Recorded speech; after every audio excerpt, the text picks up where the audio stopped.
Hello Internet, Zafe here. I'm more of a PC gamer, but the vast number of PS4 exclusives this generation have managed to peel me away from my PC addiction to experience some honestly pretty damn good games. And it looks like there's many more PS4 exclusives still to come, starting with Days Gone this month. So let's have a look at my personal top 10 PS4 exclusives. Post your favourite PS4 exclusives in the comments and let the list begin.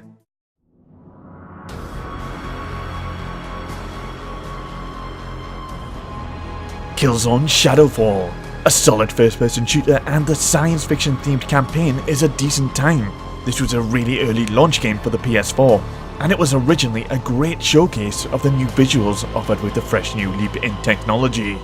Now it's something you can pick up in a bargain bin. The campaign is surprisingly enjoyable, featuring a pretty diverse selection of levels that have completely different atmospheres and playstyles. There's even some levels that feel like you're playing some kind of Dead Space-like creepy space horror, completely unexpected, and I was not prepared for spooks.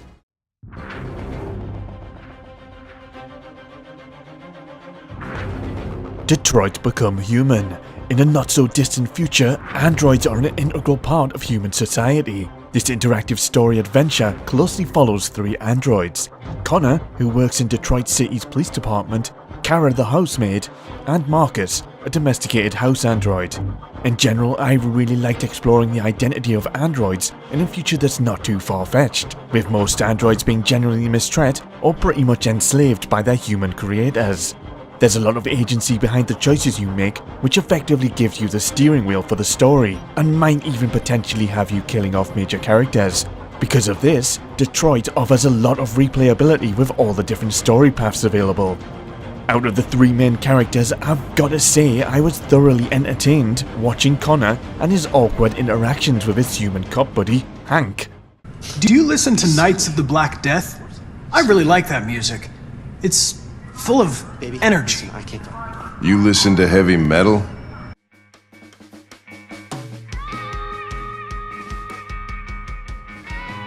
Infamous Second Son.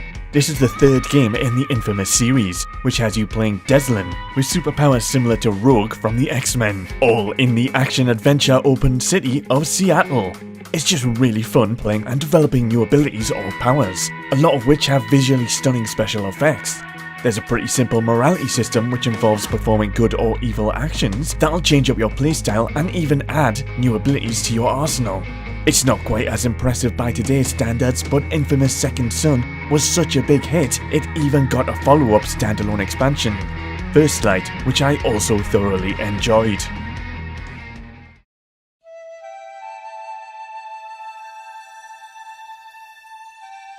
Shadow of the Colossus. It's only thanks to this remake that I got to appreciate what a great gaming experience the Shadow of the Colossus originally was on the PlayStation 2 and still is today. It might not be Colossus in length, clocking in only around 4 hours long, yet your objective to personally hunt and destroy each of the staggeringly huge Colossus is still really exciting, with each Colossi requiring different weaknesses to locate and exploit. The 2018 version of the game is a brilliant example of how classics should be remade into modern day games, with fantastic up-to-date visuals and extra little features that don't adjust anything but enhance the gameplay, with systems like photo mode, challenges, and time attacks.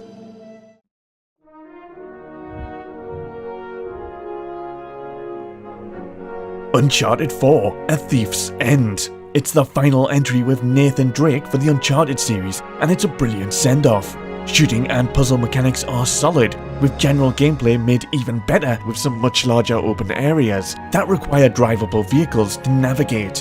What makes Uncharted 4 extra special is the cinematic story that had me fully immersed and not wanting it to ever end.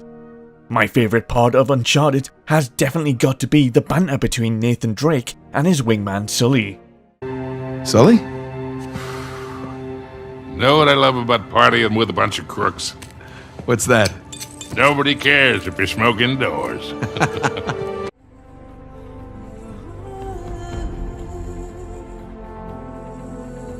Horizon Zero Dawn. This unique action RPG is set in a 31st century based post-apocalyptic future ruled by robots. Alloy is a treat to play with the option of stealth or facing off against robots and destroying them one piece at a time. Bigger enemies have you potentially exploiting their weaknesses for the chance of pieces breaking off, allowing you to use their own weapons against them. The narrative is pretty strong, and I found it fascinating discovering the secrets within the ruins of long-lost human civilization.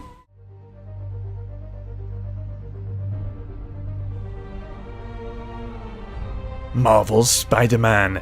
There's quite a few decent Spider-Man games about, but Insomniac's 2018 iteration, hands down, is my favourite.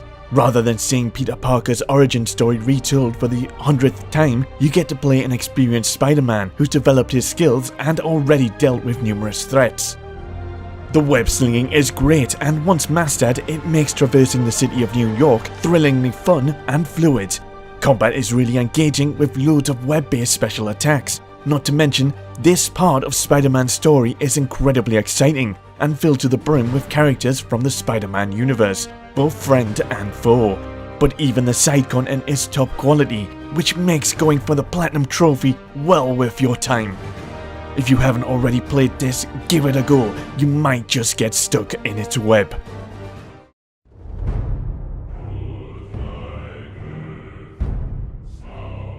God of War. What seemed like a Viking mythology-based reboot did have me initially skeptical, but I was overjoyed by the end with some brilliant storytelling that only left me wanting more.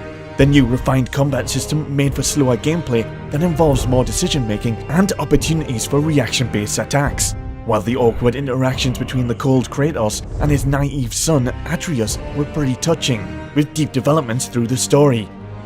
Did you know Kratos calls his son boy on average once every 5.6 minutes? Boy, this way, boy. Slow down, boy. We do what we please, boy.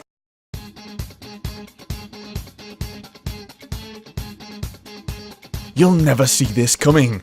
Persona 5 is a staggeringly long Japanese RPG with over 100 hours of content. Those 100 hours are filled with style, some brilliant storytelling, and a wide cast of characters, some of which I found uniquely very relatable.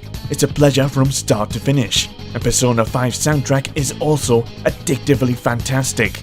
In particular, I loved when instrumental music pieces kick in vocals as situations grew more desperate. Persona 5 just does everything right that a JRPG needs to do, and might just provoke various feelings through some unforgettable moments.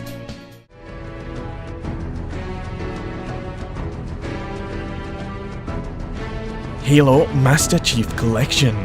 Oops, wrong list. My favourite PS4 exclusive has got to be the action RPG Bloodborne.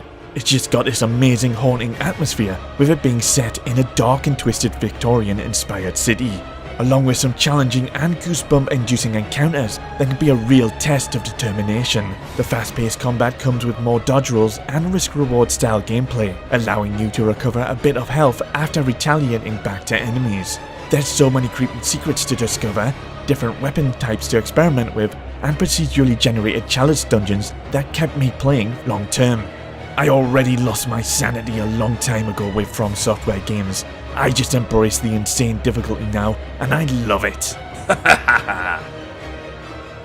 It's interesting reflecting on this top 10. I found most of my list is made up of single-player games, so it's funny reading companies like Electronic Arts state that gamers don't want single-player games anymore, which is a load of rubbish.